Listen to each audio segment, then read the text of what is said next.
सो हे welcome back guys. क्या हाल है आप लोगों के? होप करता हूँ सारे भाई बढ़िया होंगे, चिल फन सब कर रहे होंगे। सो गाइस, जैसे कि आपको पता है कि भाई मेरा अभी रिजल्ट आया था एसएससी जीडी का एंड उसमें मैं सिलेक्ट हो गया हूँ सीएसएफ डिपार्टमेंट में।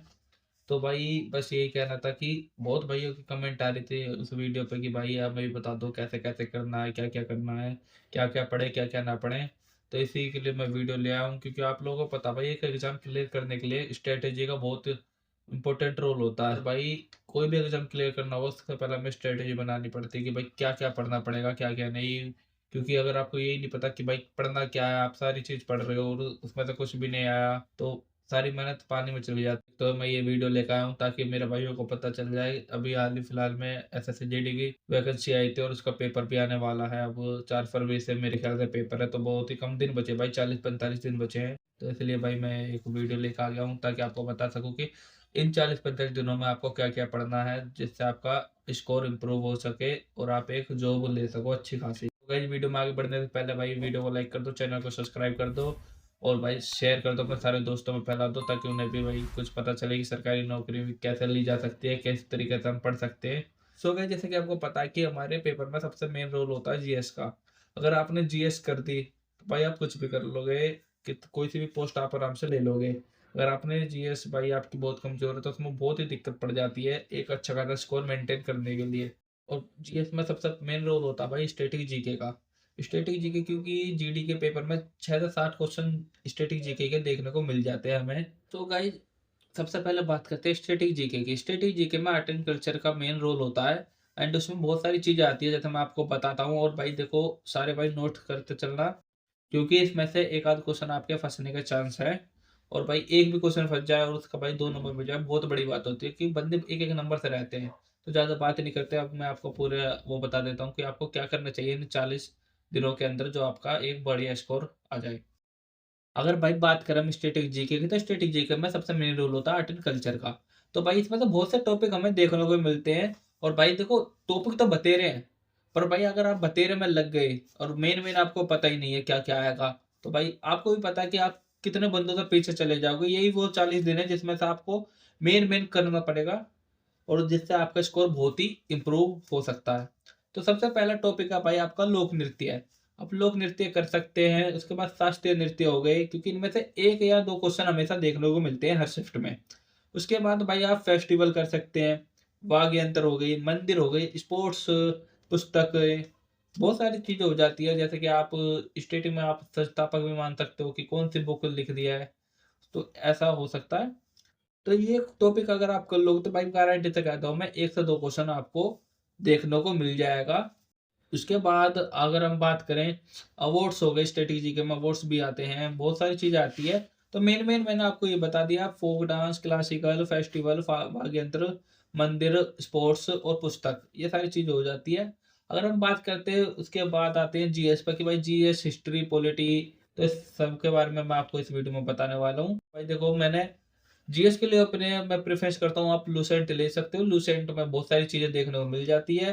अगर लूसेंट नहीं लेना चाहते तो भाई मेरे पास 2-3 बुक थी जीएस की, आप इधर देख सकते हो। क्राउन की बुक भी पढ़ी है, ये मैंने पढ़ रखी है। 2 बुक मैंने पढ़ी थी, लूसेंट और क्राउन, तो इनमें से आप कोई सी भी पढ़ सकते हो। बात करते हैं गाइस हिस्ट्री की, तो हिस्ट्री में आप 1857 की क्रांति पढ़ सकते हैं, गांधी युग पढ़ लेना, वायसराय पढ़ लेना, कांग्रेस का अधिवेशन पढ़ लेना। उसके बाद राजाओं के शासनकाल पढ़ सकते हो आप, वंश के संस्थापक भी पढ़ सकते हो, क्योंकि ये बहुत बार ही पूछ लेता है और ज़्यादातर भाई दक्षिण की साइड से पूछता है। जैसे अराविडू का कौन हो गया, पांड्य वंश का कौन हो गया, इन सब वगैरह से पूछ सकता है। तो इन्हें आप एक बार पढ़ लेना, ये आपको बहुत ही हेल्पफुल होंगे। उसके बाद हिस्ट्री में ज़्यादा कुछ बचता नहीं है, ये सारी चीज़ें होती है, गांधी जी को पढ़ लेना बस, इससे ज़्यादा आपसे कोई कुछ नहीं पूछेगा। अब बात करते हैं गाइस पॉलिटी की, तो पॉलिटी में आपको ज़्यादा कुछ नहीं करना, बस आपको 1 से 30 तक आर्टिकल याद कर लेने हैं, क्योंकि सारा खेल इन्हीं के बीच में तो हो जाता है। जो इनमें मेन है वो है राष्ट्रपति है, क्योंकि राष्ट्रपति के भाई जो अनुच्छेद है 52 से 61 तक है, जहाँ तक है मेरे को अभी तक याद है। 52 से 61 तक है, इन्हीं में से ज़्यादा वो पूछता है। बाकी आपका मौलिक अधिकार पूछ लेता, मौलिक अधिकार के आर्टिकल पूछ लेता, तो आप इन सबको कर सकते हो, 1 से 30 तक कर लेना। उससे ज़्यादा थोड़ा बहुत मैं आपको एडिशनल बता देता हूँ कि 110 कर सकते हो आप धन विधेयक, और बाकी 124 कर सकते हो, 124 हो गया, 3 तो 24 हो गया, ये सारी चीज़ आप कर सकते हो। पर मेन जो है आपका 1 से 80 तक आर्टिकल मिलते हैं हमें देखने को वहाँ, तो इन्हें आप कर सकते हो। और पॉलिटी में आप संशोधन कर सकते हो, 1976 का संशोधन, लघु संविधान संशोधन कहा जाता है इसे। ये कर सकते हो, 1978 का संशोधन कर सकते हो, और बाकी संविधान के बारे में कुछ पूछ लेता, थोड़ा संविधान कर लेना, बस यही चाहिए। उसके बाद अगर हम बात करते हैं ज्योग्राफी की, तो भाई ज्योग्राफी में ज़्यादा कुछ नहीं पूछता, जीडी का एग्ज़ाम है। बस 2-3 क्वेश्चन आते हैं ज्योग्राफी के, जो बहुत ही ईज़ी वे से आप कर सकते हो। मेन टॉपिक मैं आपको बता देता हूँ, आप नदियाँ कर लेना भारत की, पर्वत कर लेना, दर्रे कर लेना, बाँध कर लेना, और भाई मेन अभ्यारण्य बहुत ज़रूरी है, जो जैसे कच्छ का अभ्यारण्य हो गया।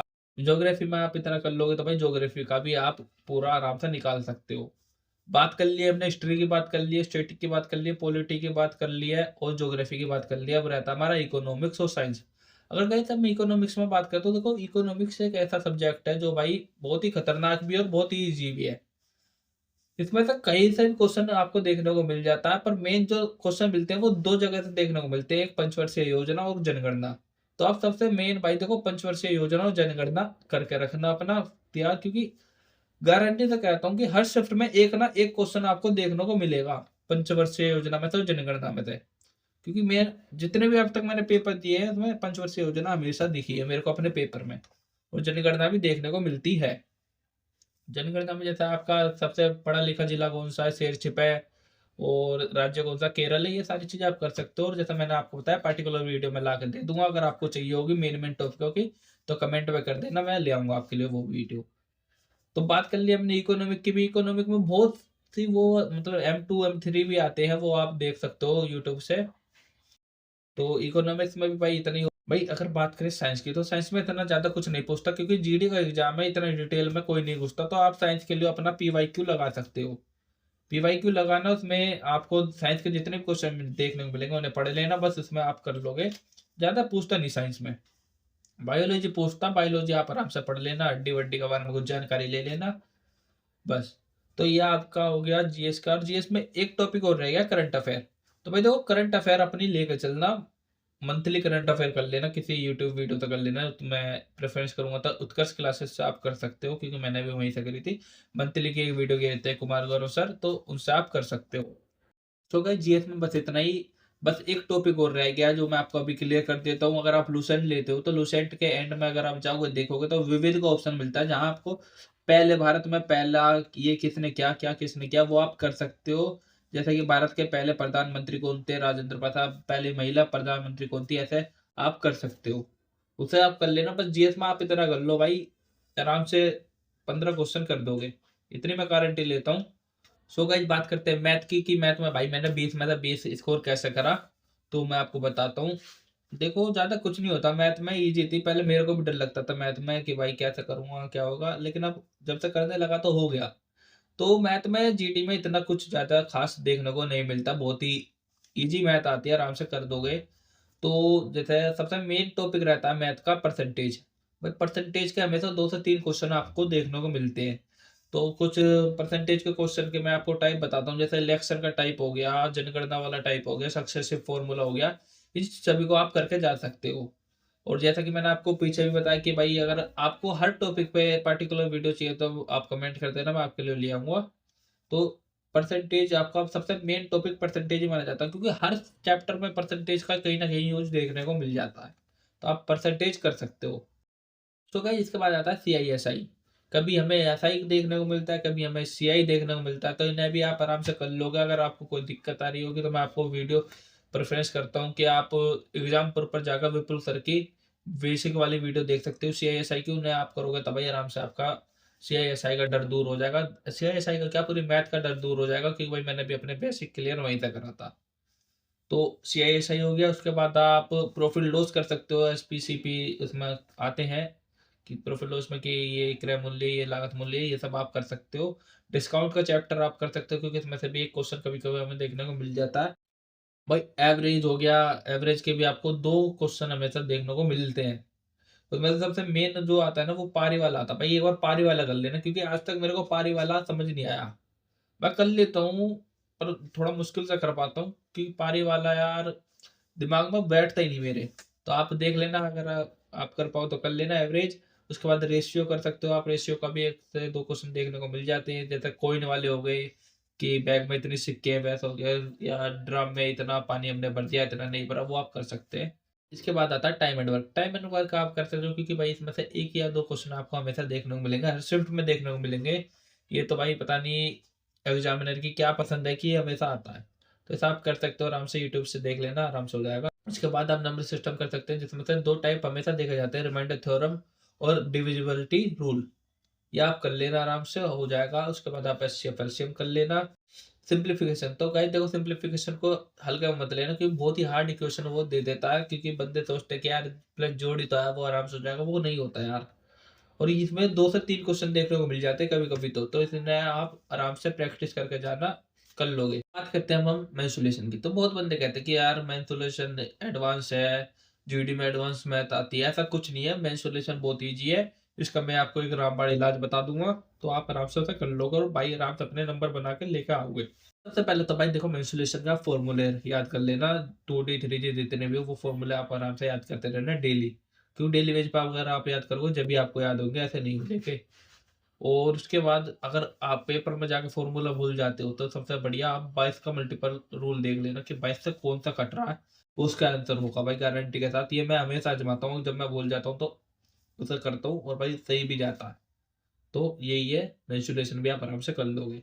मैथ में बस इतना ही, इतना आप करके चले जाना, आराम से स्कोर कर लोगे। अगर गाइस रीजनिंग, तो भाई देखो रीजनिंग में मैं अपना आपको पर्सनली एक्सपीरियंस बताता हूँ कि मुझे पहली बात तो मैंने रीजनिंग किसी से करी नहीं और मेरे को इतना पता भी नहीं कि कौन से टीचर बढ़िया होंगे। जिनसे मैं पढ़ा हूँ मैं उन्हें आपको प्रेफरेंस कर दूंगा कि आप उनसे जाकर पढ़ सकते हो। तो देखो रीजनिंग में मेरे को कभी इतनी खास दिक्कत आई नहीं, 1-2 दिक्कत आई थी कैलेंडर में, तो कैलेंडर की मैंने क्लास देखी थी RWA के राहुल सर की, तो आप उनकी जाके क्लास देख सकते हो, बहुत ही सही पढ़ाते हैं और बाकी पूरी रीजनिंग भी आप उनसे पढ़ सकते हो। ठीक है, तो रीजनिंग का भी ये खत्म हो गया। अगर आपको रीजनिंग में कुछ दिक्कत आ रही हो तो आप राहुल सर की क्लास ले लेना जाके।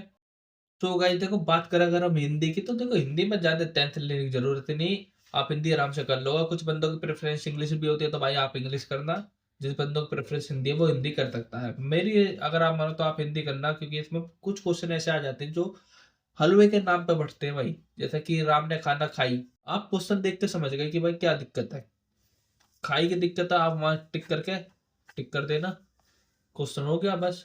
तो हिंदी आप कर सकते हो। हिंदी के लिए अगर भाई आपको टीचर प्रेफ़रेंस करूँ तो भाई देखो टीचर आप अंकित भाटी सर से पढ़ सकते हो, क्योंकि मैंने भी उन्हीं से पढ़ा था और उनकी वजह से ही मैं क्वेश्चन कर आ पाया। क्योंकि भाई देखो पर्यायवाची भी आते हैं, वन वर्ड भी आते हैं हिंदी में, तो आप उन्हें कर सकते हो आराम से, हिंदी अंकित भाटी सर से कर सकते हो। सो बस इतना ही, आप इतना कर लोगे ना भाई, आराम से बढ़िया स्कोर करोगे, 140 प्लस स्कोर कर दोगे अगर आप पहले से पढ़ रहे हो। अगर भाई आप देखो मैं पहले कह देता हूँ, अगर बेसिक बंदे हो ना, अगर आपकी तैयारी नहीं है बिल्कुल भी, आपने भी 1-2 मंथ से चालू करी है तैयारी, तो भाई देखो बाद में आके मेरे को गाली मत बकना कि भैया आपने ये बताया मैं ये करके गया फिर भी नहीं हुआ। क्योंकि देखो पहले बंदे कर रहे हैं, वो कुछ तो कर रहे होंगे, आपसे पहले बहुत कर रहे होंगे, तो उनका थोड़ा लेवल अलग हो जाता है, आपका लेवल अलग है। तो आप इतना कर लेना, थोड़ा आपको क्वेश्चन देखने को मिलेंगे पेपर में, एग्जाम में पेपर में क्वेश्चन देखने को मिलेंगे आराम से। उसके बाद भाई देखो अभी तो कुछ कर नहीं सकते, 40-45 दिन रह गए आपके दौरे, उन्हें आप आराम से यूज़ करो, पढ़ाई लिखाई करो। देखो 6 से 7 घंटे तो पढ़ना पड़ेगा मेरा भाई। अगर आप सोच रहे हो ना 2 से 3 घंटे हो जाएगा, कुछ नहीं होने का, 6 से 7 घंटे पढ़ो अपना आराम से। और बाँट लो सब्जेक्ट वाइज़, बाँट लो घंटों को, जैसे कि 2.5 घंटे आप मैथ पढ़ लो, 2 घंटे जीएस पढ़ लो, क्योंकि जीडी के एग्जाम में 2 मेन टॉपिक यही है। उसके बाद रीजनिंग हिंदी को आप अपनी तरफ से कर सकते हो। ठीक है? तो और बाकी देखो भाई, मैंने अपनी तरफ से आपको बता दिया कि आप क्या-क्या करके जा सकते हो और बढ़िया स्कोर कर सकते हो। क्योंकि मैंने भी यही सारी चीज़ें करी थी। अगर आपको अभी भी समझ नहीं आया तो आप बता देना, मैं उसके ऊपर एक अलग से वीडियो बना दूँगा कि भैया हमें ये समझ नहीं आया, ये बता दो। ठीक है? तो भाई मिलते हैं नेक्स्ट वीडियो में, तब तक के लिए टाटा बाय बाय। अपना ख्याल रखना, पेपर की तैयारी करो और भाई छा जाओ इस बार पेपर में। ठीक है? बेटा अलग है तू, हमारे था थोड़ा अलग ही हूँ, ये दुनियादारी पल्ले नहीं पड़ती क्यों, आएगा रखू